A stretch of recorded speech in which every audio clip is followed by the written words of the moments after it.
Okay, welcome everyone to the first LAFCo meeting of 2022.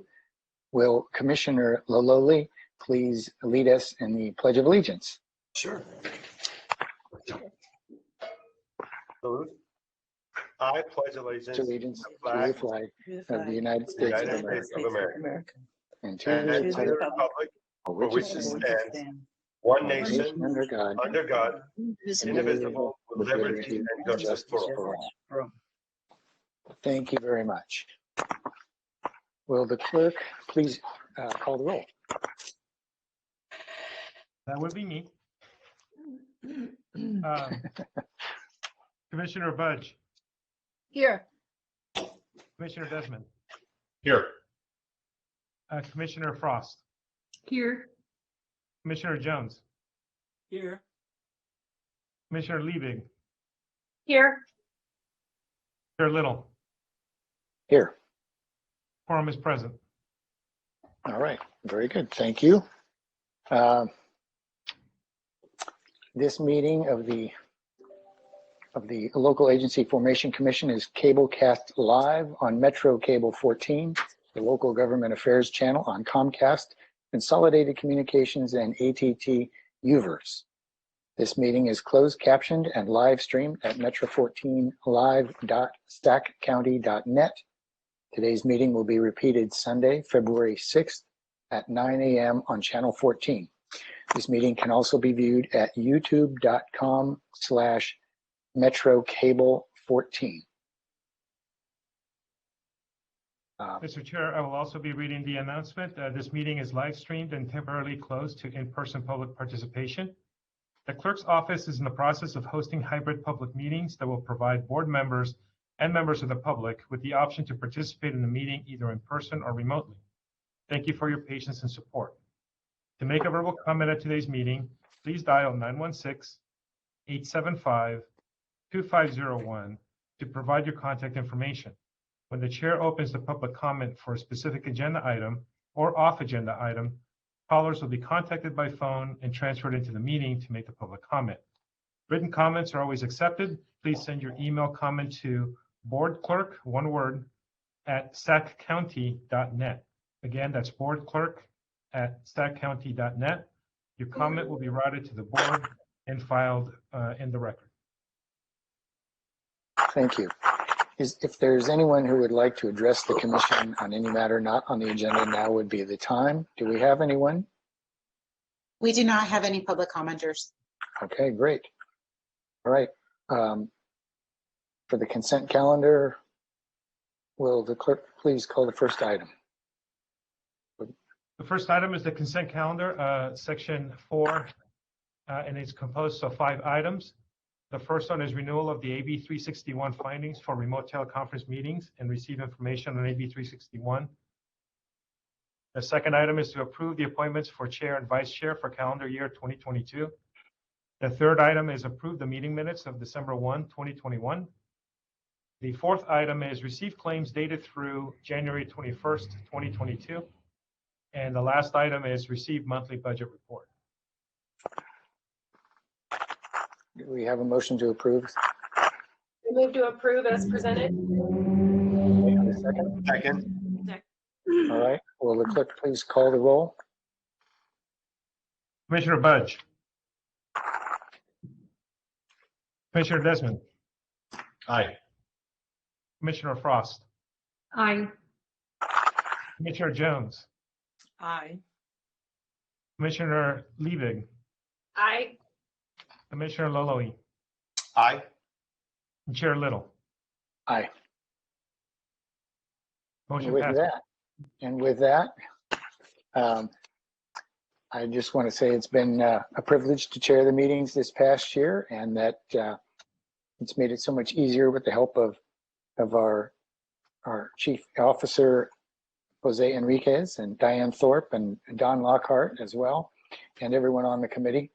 So I'm pleased to hand over the virtual gavel to our 2022 chair, Gay Jones. Thank you, Virtual Commissioner. Oh, yes, here we go. Our fist bump. We practice this, everybody. Chris, thank you so much for chairing last year. It's an extra challenge to juggle the Zoom, the Blue Jeans content, and make sure everyone is heard and we collectively address all the issues. And you did an excellent job. So thank you very, very much for that. Thank you. Appreciate it. Okay. Happy Groundhog Day, everybody. Here we go. We're on item number 5. It's listed as public hearing items, but I do not see any listed. Can you confirm that, Jose? That is correct, Madam Chair. Thank you. Then moving on to item 6, business items. Number 6, Jose, would you like me to read this stuff since you're going to have to do a lot of talking on it anyway? It's the same either way, Madam Chair. I have my water handy, so if you'd like me to read the title and then present it, that's fine.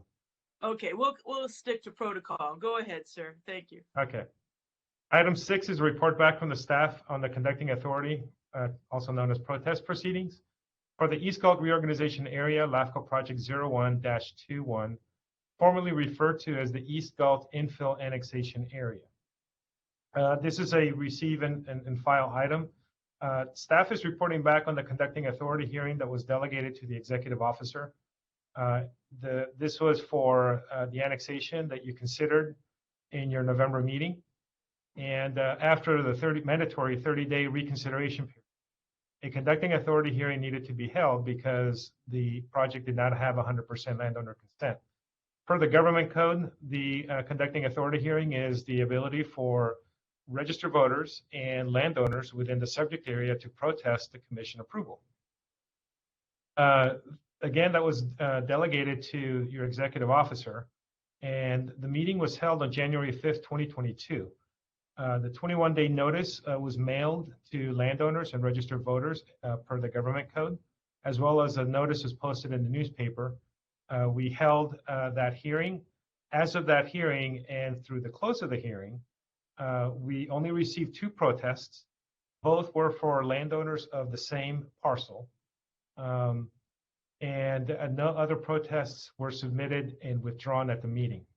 As a result, that only constituted about 2% of landowners owning less than 1% of the total assessed value of land within the reorganization area. And that was not sufficient to either trigger an election or to overturn the commission decision. As a result, a certificate of completion was filed with the clerk recorder's office once the applicants complied with all of the conditions of approval, and the project is closed. The annexation or reorganization, I should say, was effective January 13th, 2022. And I'd be happy to answer any questions you may have. Are there any questions from my fellow commissioners? Hearing none and seeing none, it's a receive information only type item. So thank you very much. Madam Clerk, are there any public members, any public attendees who wish to comment on this? There are no public comments. Thank you. All right, we'll move on to business item number 7.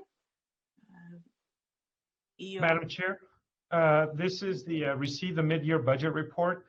Consider forming an ad hoc committee to assist the crafting of the fiscal year 2022-23 budget, and consider the approval of the hiring of a LAFCo policy analyst / senior policy analyst, depending on the qualifications of the applicant.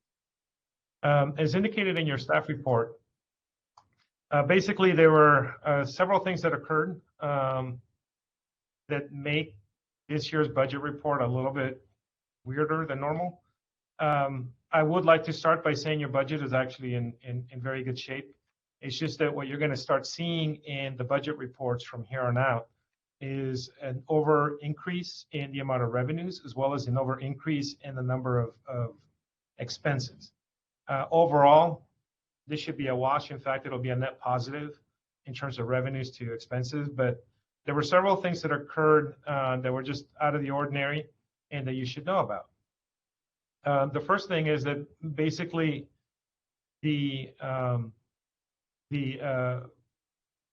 for reasons that I don't know, the cities and a couple of special districts were not invoiced for their assessments for fiscal year 2020, 2021.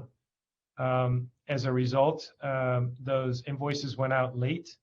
Those revenues will be credited to this fiscal year, 21, 22. And in addition to the regular revenues that we would be collecting for 21, 22 in terms of agency contributions.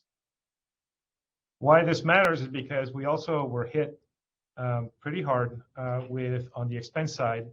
And that was because, as you know, your former executive officer was an employee of the city of Sacramento.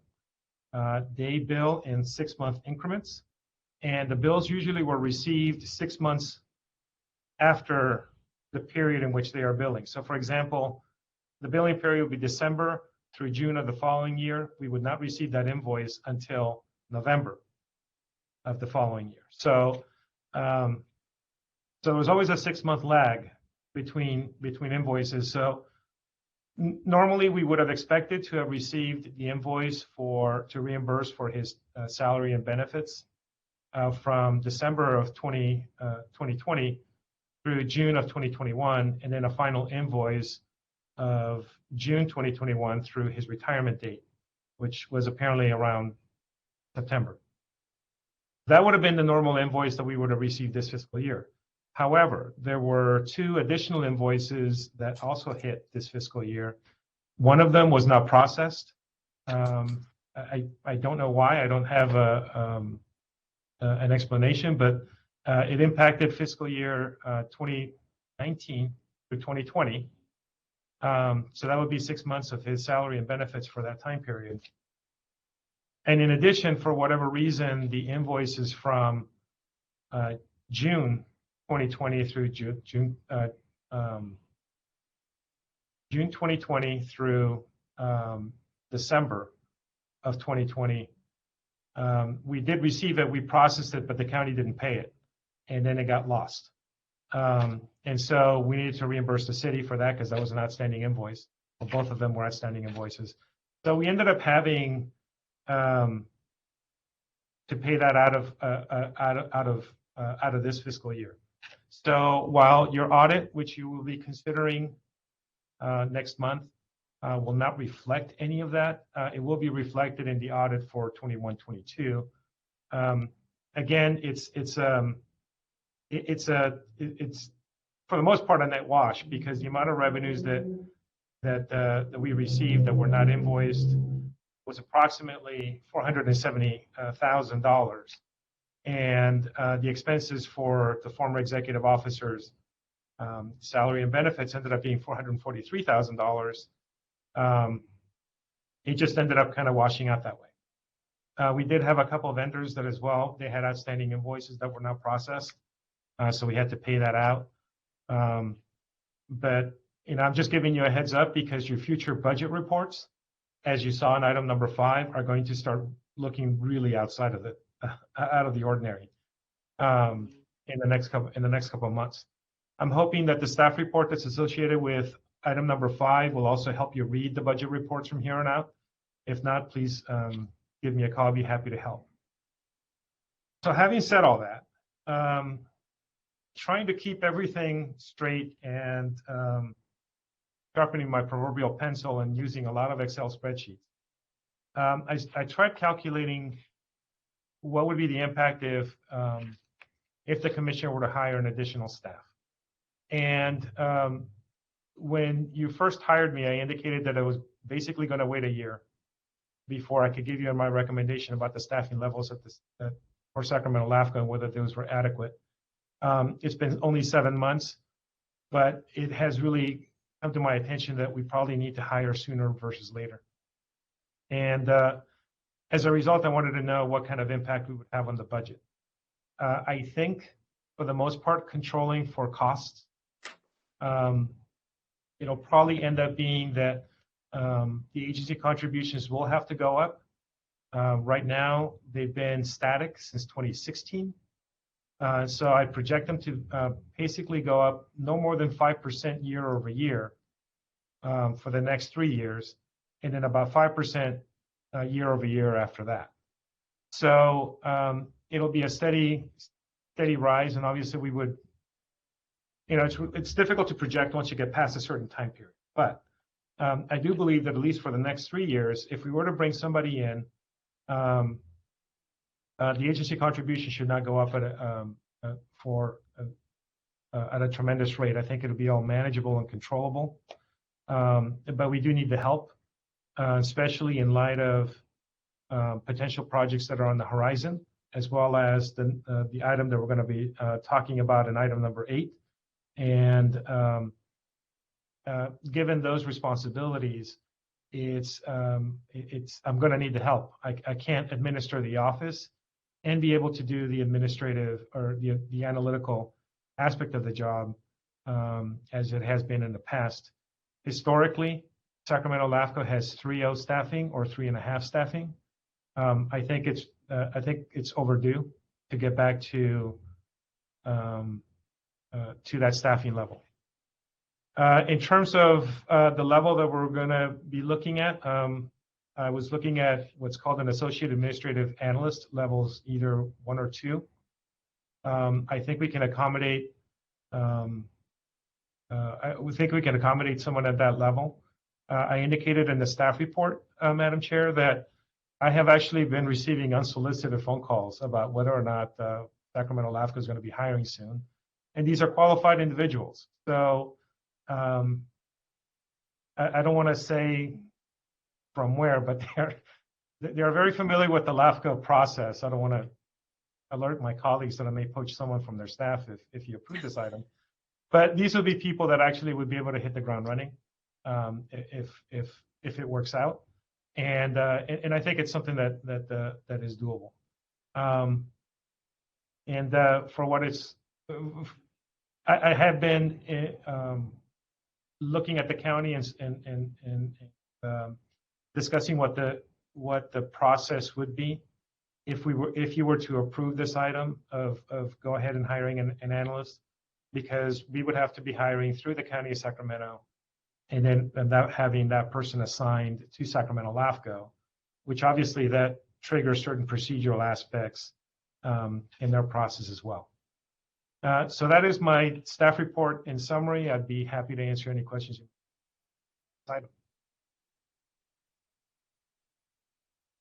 Are there any of my fellow commissioners that have questions or comments for Jose? Yeah, I had a comment. I support this wholeheartedly. I think this is well overdue. Just, even prior to my work on the commission, I could see where, additional help was needed in the office to be able to move things along and really do the technical work needing to be done at LAFCo. So I'm in full support of this. I think, budget-wise, even with a anomaly type budget that we're going to have this year, you can see, where there's space for this, and the work definitely warrants that. So I'm in full support and think this is a very well laid out, thoughtful approach to addressing staffing needs within the commission. Okay, I would agree with Lindsay. Many of us remember that until a previous director retired, LAFCo had generally always had 3 people, so that there were 2 people to actually analyze whatever was coming forward and do the negotiations. And I can imagine that this office has been quite strained over the last few years, which may have led to some of these some of the kinds of inadequacies that Jose was describing. Thank you, Linda. Appreciate that. Other comments from fellow commissioners? Yeah, I just want to, I'd have to agree as well, because it seems like obviously we're going to be having more activity coming forward that's going to require a lot more time by staff, and right now staff is essentially 1 person. And it's just not feasible. And I think another item coming up is going to be the MSRs, and I think those require a lot of time. And again, if 1 person's doing all of the labor, it's very challenging. So it seems a prudent thing to do to bring somebody on to get our all of our work done. Is this on for an action item? Should we make a motion now? We have recommendations, and the staff has listed the 3 recommendations is to receive the status report and approving recruitment and hiring of LAFCo analyst, and then direct staff to incorporate that hiring within the budget. I would Yes. make that motion. And I would second it. Right, thank you very much. We have a motion and a second on the floor. Are there any other comments from fellow commissioners? I would like to point out, I'm in total support of all of this. I would like to point out 2 things in addition to the very good and appropriate comments that have already been made. One is that comparatively with LAFCOs throughout the state, they cannot believe that we are so understaffed here in Sacramento County. So as a comparison, a comparative analysis, if you will, we have been understaffed. And even with 2 and a clerk, it was still considered rather short-staffed when in comparison amongst the other 57 LAFCOs. And my second comment is, I think it's very important. Part of what we tried in a way was to use these monies and work with consultants on an as-needed basis type of situation. And the problem with that is that it's always day one. Sorry about the groundhog thing, but that's always Groundhog Day because we're starting from day one with a consultant. We have to back them up and fill them in. Whereas if we have our constant staffing, there's no need to reinvent the wheel each time. Our team, and it is a team, they're ready to go and they're well versed in the foundation of these issues that are going to come up. So I very much appreciate Jose's work in developing this proposal. And Madam Clerk, do we have any public comments?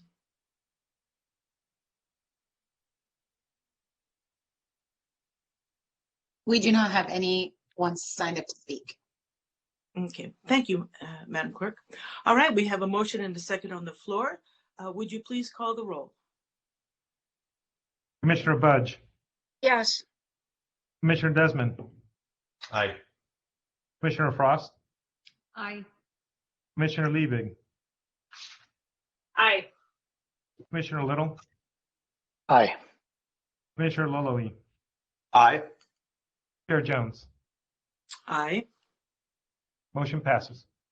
All right, thank you very much. I feel very, very positive about that. Very, very positive about that vote. Moving on. All righty, item number 8 under business items. I'm sorry. Director Henriquez, please carry on. It's okay. Item number 8 is consider revisiting the MSR process for Sacramento LAFCo. The recommendation here, Madam Chair and Commissioners, is right now it is none. This is strictly for discussion purposes and to basically plant the seed in terms of how you want to handle this. This item will return in a couple months for a full discussion and for an adoption of an MSR project plan. But basically, to try to keep this short and for any audience member who's listening, the commission is tasked with adopting spheres of influence for every agency. In addition, the government code states that before you adopt a sphere of influence, you amend it or you create a new one, you have to conduct what's called a municipal service review. A municipal service review is basically a snapshot in time. It's a report that evaluates the capability and the capacity of an agency as it currently provides services. And then you are supposed to use that data to extrapolate how much they grow over time. So the MSR is what's going on now, and it provides the data for you to establish a sphere of influence across a certain time horizon. Now, what the government code actually says is that basically you are to conduct and update the SOIs every 5 years or as necessary. So if it's not necessary to amend the sphere, you don't have to do a municipal service review. And the as necessary approach has worked really well for agencies that are active. And that would be cities and special districts that have frequent annexations or detachments, or are looking to expand across a certain time horizon. The potential issue that might arise is that for agencies that are dormant, they have not been studied in any way, even if it doesn't, even if you're not looking to alter the sphere of influence for any agency. The fact that an MSR has been out there that was created in 2008, or maybe a few years after that, and then it has not been updated, can pose a potential problem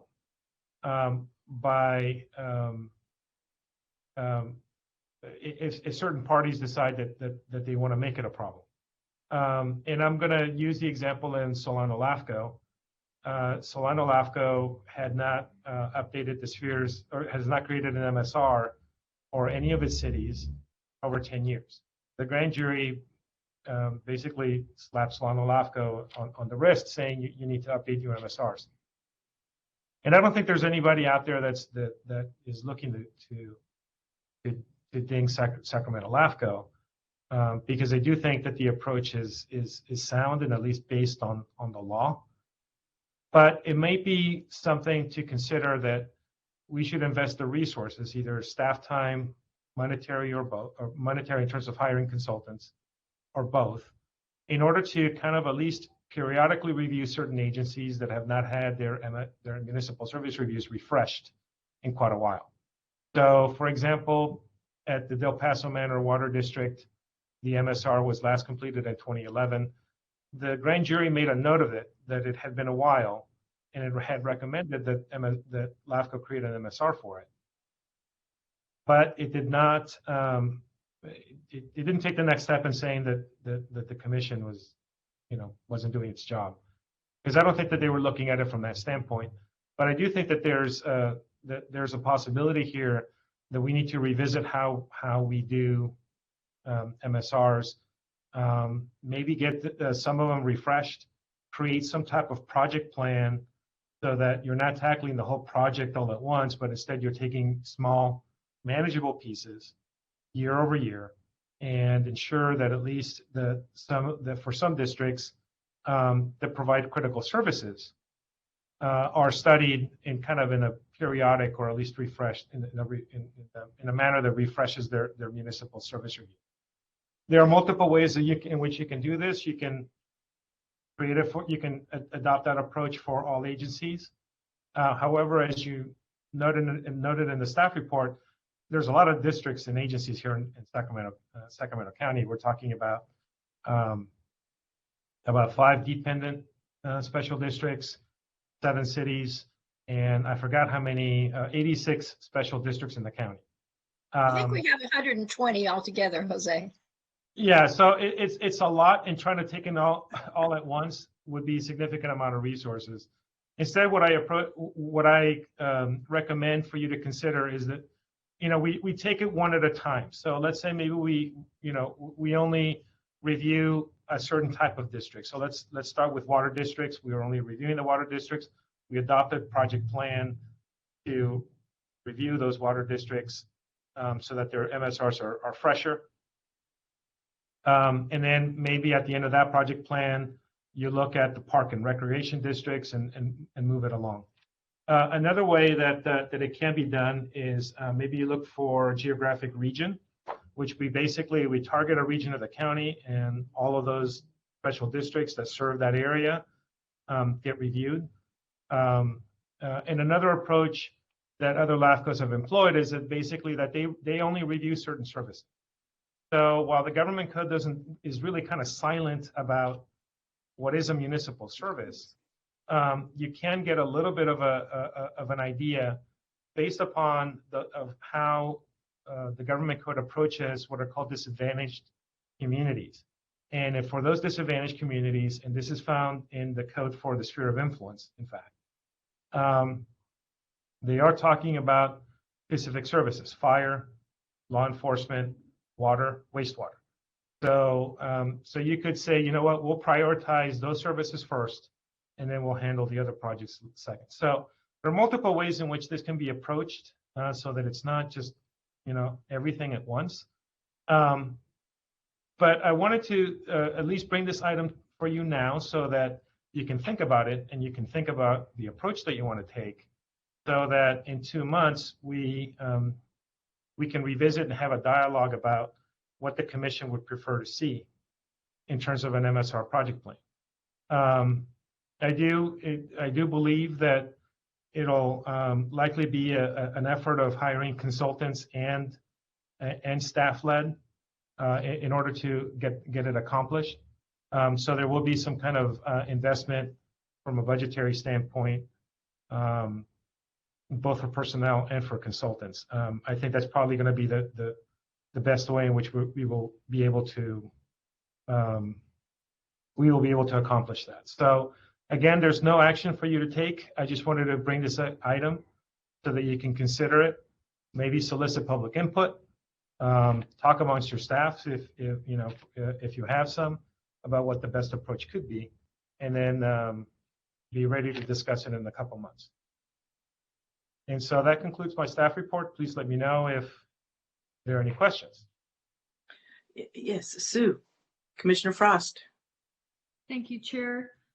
I was wondering if, because I know there's a lot of time and expense associated with these, and I was wondering if there would be a way to look at, I know at different times in history, looking back, we have taken a closer look at some of the, organizations or districts that were maybe struggling, and, to go in and review. Is there a way for us to maybe determine if there are, I like your idea about doing, like water district or certain things and organizing it in a way so we're not tackling it all at once, but is there a way for us to then maybe do the MSRs on, or, those that are struggling or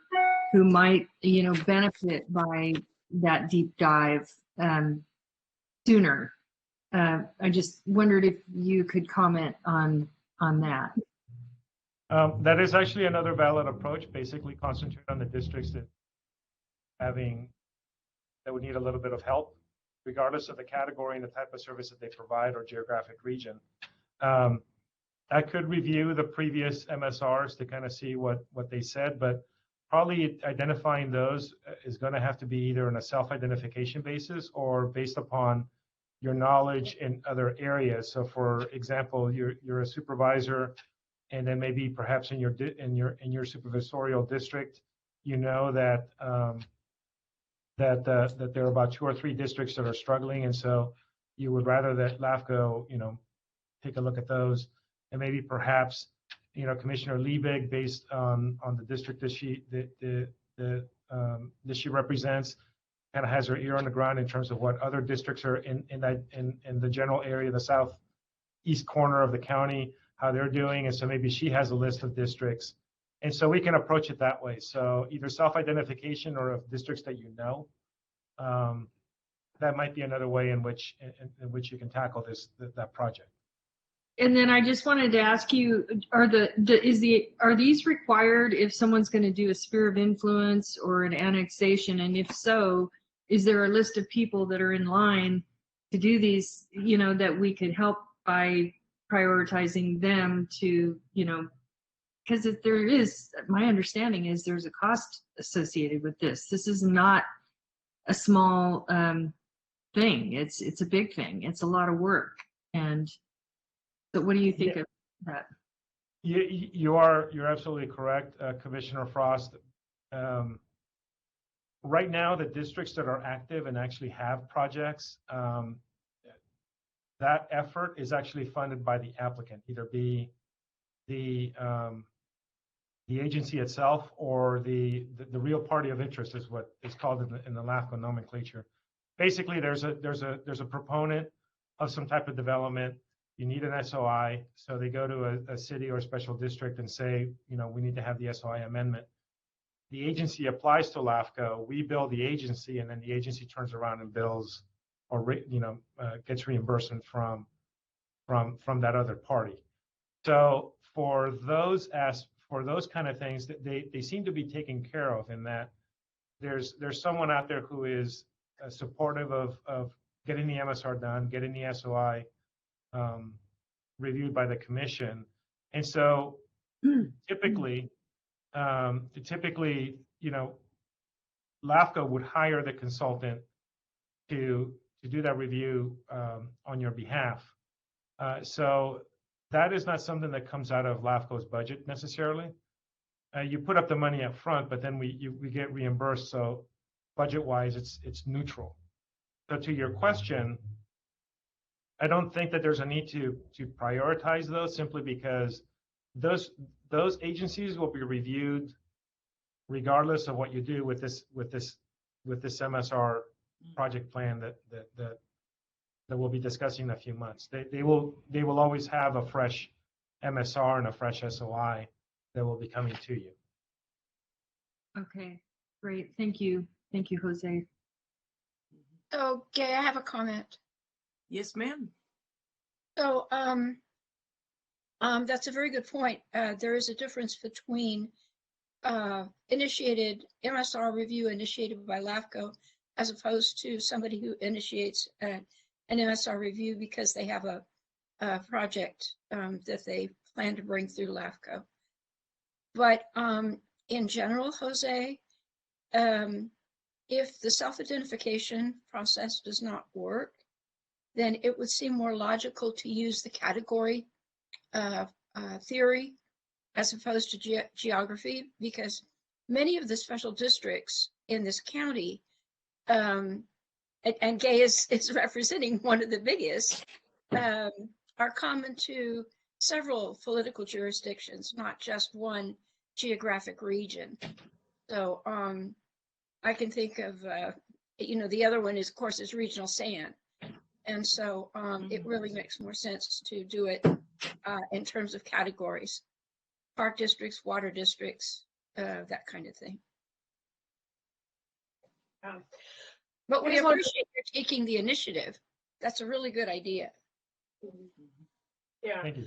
Just wanted to weigh in here as well. Herald Fire was the last district to be recognized by the grand jury for needing a LAFCo MSR because it had been out of date. And it was with a long host of other problems similar to, some of the challenges that are facing Del Paso right now. And so, coming into that process, post grand jury and having to be the one to clean everything up while I was on the board, we undertook that MSR process and did it completely internal. I wrote our entire MSR myself. So, we took that on. So it is a lot of work, but if that would have been done prior, it was pushed because of all the turmoil going on. If that would have been flagged and done prior, I think it could have caught a lot of the issues going on at Herald before they got, as worse that they are. So I'm a big proponent of more regular MSR reviews, even if we institute some sort of MSR light, or some sort of auditory process or something like that is more of an internal checks and balances. I think it does one of two things. I think one, it gives this commission a chance to look at those districts, special districts in particular, of really the health and vitality and activity level of those. But two, you have staff changes and board member changes that are happening in those districts all the time. So this sometimes is a brand new process that, like, when I took over the MSR process, no staff, no board member had undergone that at all.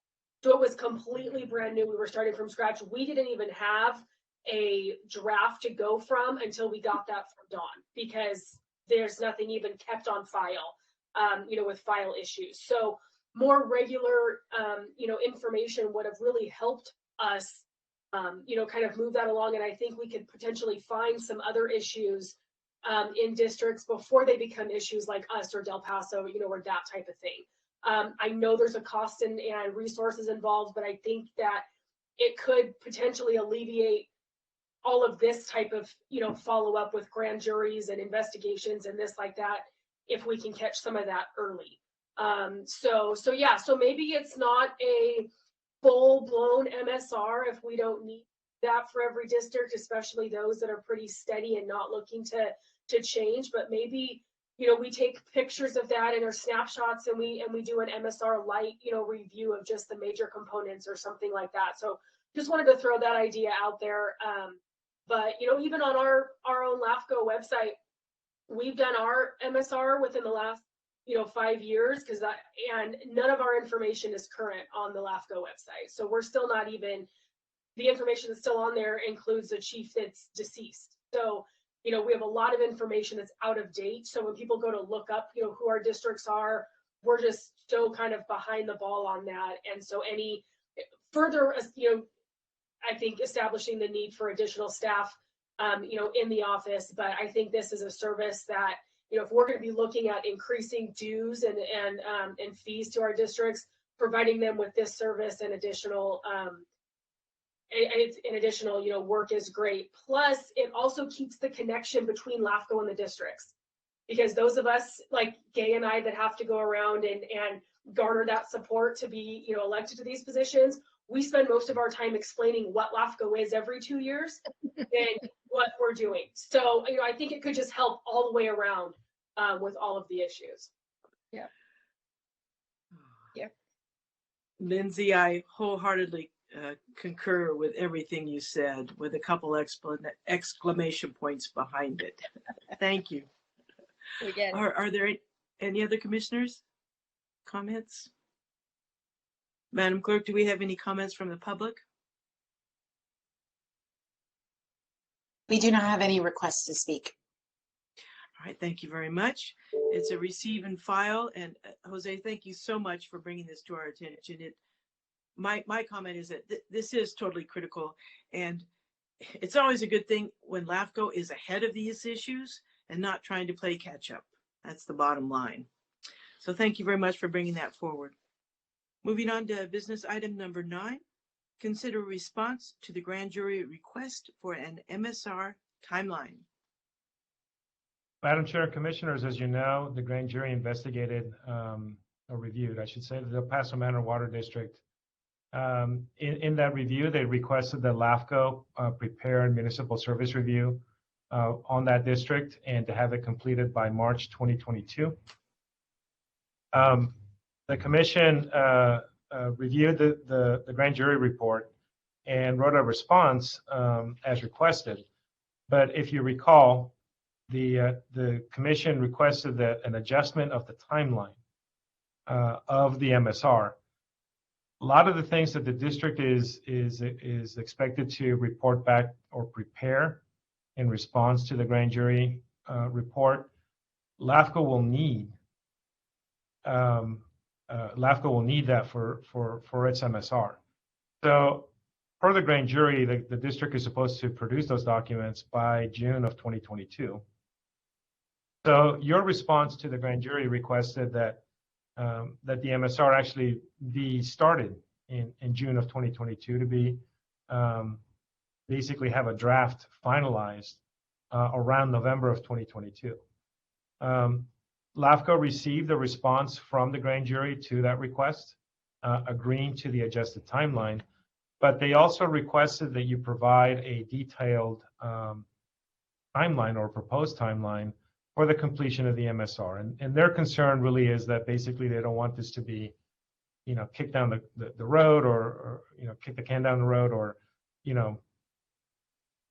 not be prioritized. So using my best knowledge of MSRs and how long it takes them to complete on a somewhat realistic basis, I prepared a timeline, and it's part of your attachment C to the staff report to respond back to the grand jury.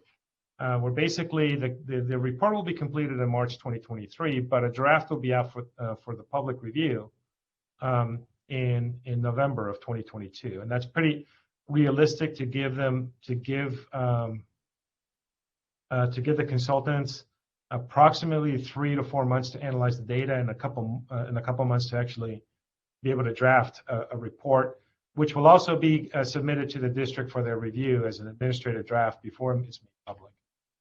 So your attachment C contains the best timeline that I can think of, absent anything else, because we don't have a consultant selected. We don't know what we'll be dealing with. We don't know how many documents we're going to have. But I think it's a pretty realistic one. I did provide it to the vice foreperson of the grand jury and solicited her input and to see if she was if she thought it was responsive to the grand jury's request, and she replied back that it was. I forwarded that email to you, and for members of the public who'd like to see it, be more than happy to provide it to you as well. Just request it at commissionclerk@saccounty.net. And so the request from staff is that you approve attachment C and that you authorize the chair to sign it so that it can be provided to the grand jury in response. I will be happy to answer any questions you may have on this. Should you approve attachment C, tomorrow I'll probably start working on the RFP to circulate, because we are kind of on the crunch timeline. The hope is that we can bring back some qualified responses for your consideration in May, so they can hit the ground running in June. And there is money in the budget for us to be able to do that. I've specifically carved out what I think is a reasonable amount that a consultant may charge. Hopefully the bids come in under that. But there should be funds in the budget to do that. Just from an accounting standpoint, I will disclose that basically the monies will be allocated this fiscal year, but most likely the bulk of it will be spent the next fiscal year.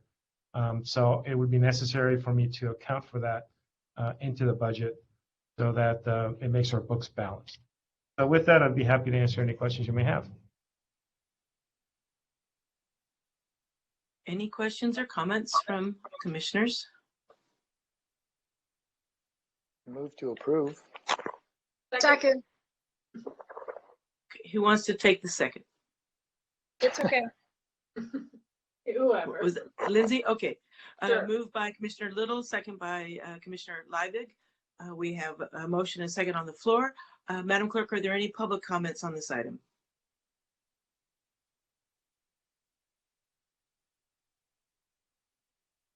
We have no requests. Thank you, Ms. Munoz. All right. Would you please call the roll? Will do. Commissioner Budge, Yes. Commissioner Frost. Yes. And I'm embarrassed to say that I never asked you how to pronounce your last name in the 7 months that I've been here. Is it Liebig or Liebig? It's Liebig. Okay. Commissioner Liebig.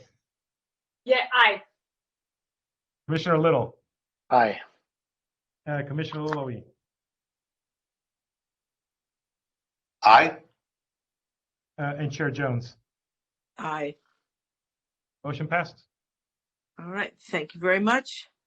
Thank you very much, Jose. We're moving on to business item number 10. Discuss and recommend an update to the commission, rotation schedule to the city selection committee. Go ahead, Jose. Thank you. Madam Chair and members, this item basically is for you to consider. You will not actually be formally adopting this. This will be your recommendation to the city selection committee for them to approve. That's part of their process. But basically, as you know, the Sacramento LAFCo has membership based on city, special districts, and county. County commissioners are appointed as part of the committee appointment process. The special district representatives are actually elected by the other boards of the special district. But the city is a bit unique in that one city is reserved, or one city seat is reserved for the city of Sacramento, and the other city seat is actually rotated amongst the six other cities. You also have a public member who represents the public at large, and that's and that person is selected based upon the six other members, a vote of the six other members.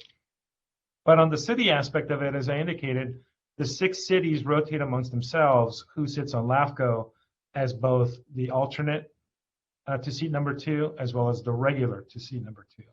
Right now, that seat number, the city seat number 2 is occupied by Commissioner Budge. And Ileton actually has the alternate position at the moment, but they have not appointed someone to be on LAFCo. So Commissioner Budge does not have an alternate at the moment. But regardless, the current rotation ends at the end of this year.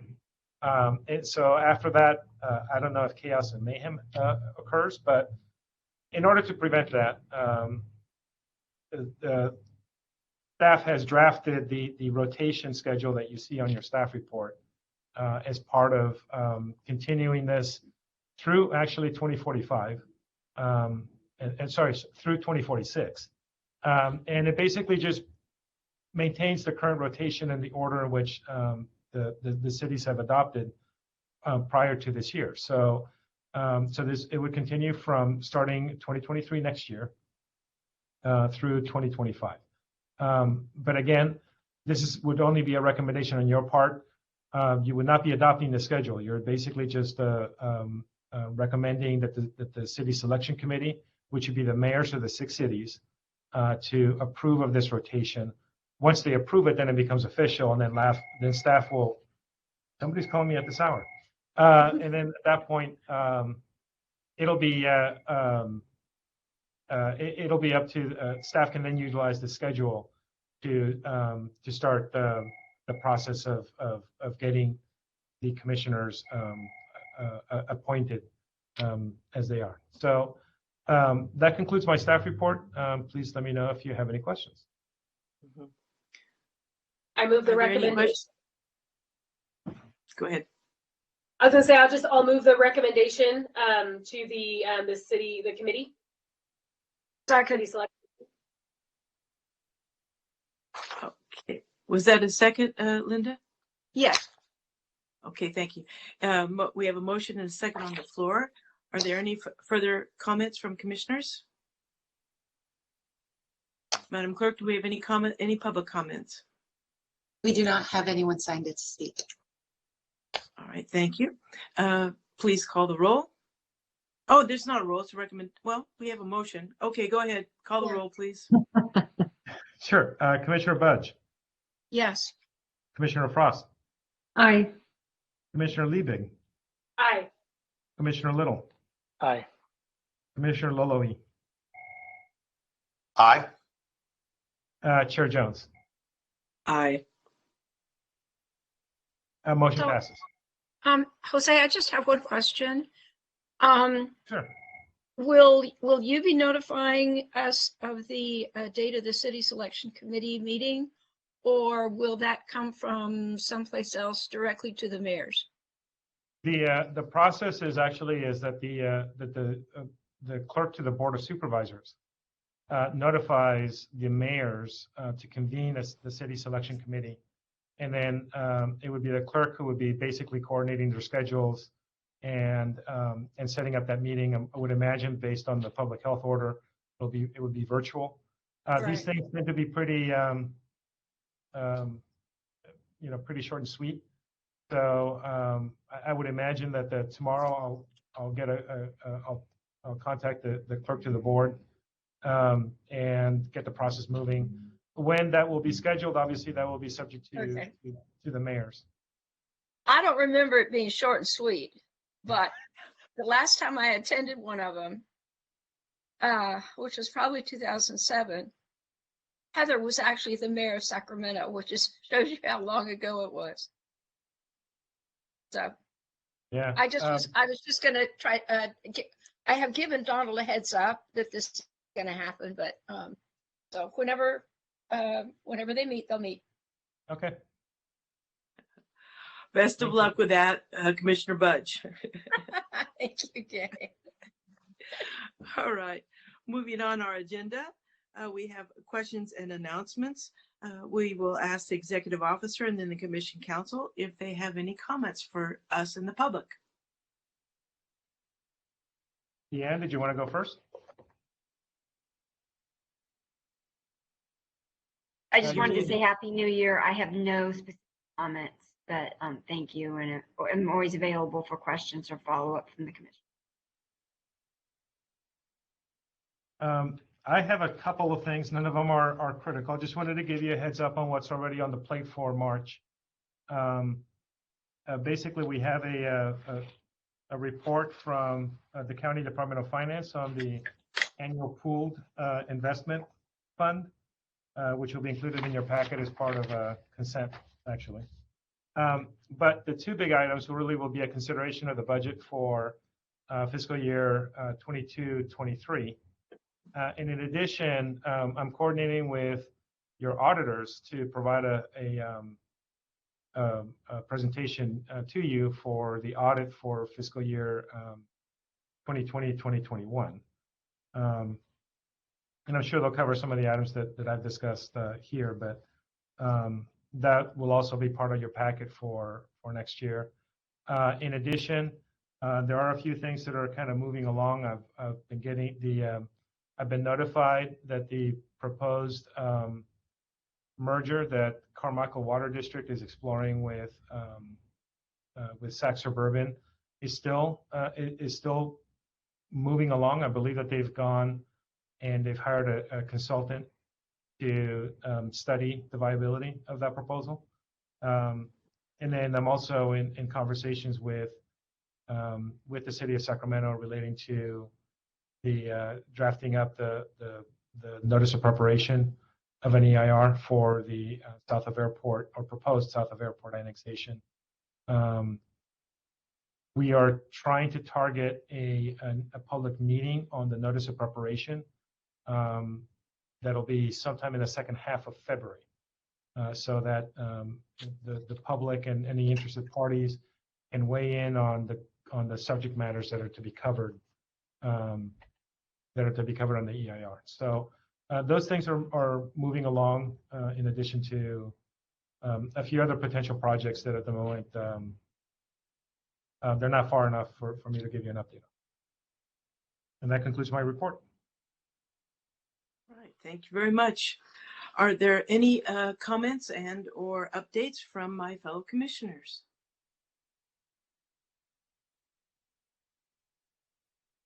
Okay, hearing none and seeing none. One, I'd like to say thank you all for your professionalism and generous humor for letting me chair, and we will, all of us pulling together, we'll have a good 2022.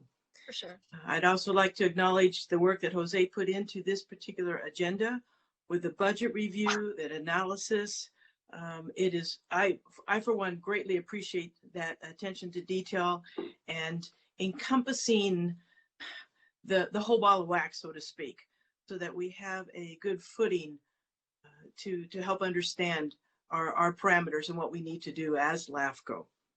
And then as a final little reminder, again, with COVID, who knows what's going to happen, but a reminder that at this point, the Metro Chamber of Commerce has scheduled cap to cap that would be during our May meeting, May 4th. That's a travel day. So perhaps when we're considering agendas, timelines, and discussions, we need to keep that in mind for future scheduling. Again, depending what happens, it's a go so far, but I don't want to predict anything more than 24 hours in advance with COVID, I swear. All right. Yeah. Well, thank you all very much. Is there anything for the good of the order? If not, thank you for your time this evening and have a great rest of the night. Take care. Thanks, Gay. Good night. Thank you. Good night. Recording has stopped.